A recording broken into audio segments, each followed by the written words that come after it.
Does kindergarten have nap time?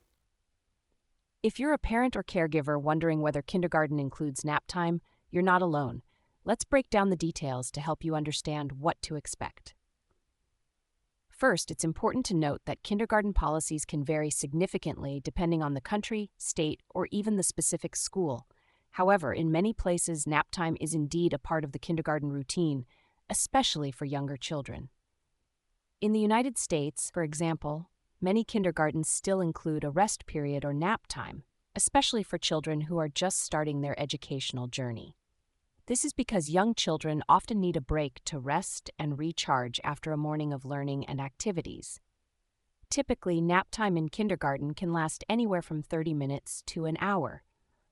During this time, children might lie down on mats or cots, and some might even fall asleep, while others might just rest quietly. The purpose of nap time is not just about sleep. It also helps children transition from the active morning sessions to the more structured afternoon activities. It's a time for them to relax and rejuvenate, which can help improve their focus and behavior later in the day. However, as children get older, nap time often becomes less common.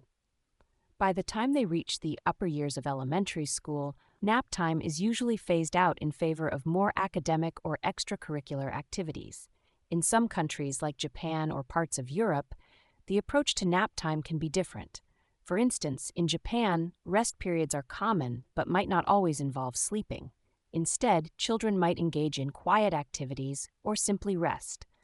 To find out if a specific kindergarten includes nap time, it's best to check with the school directly.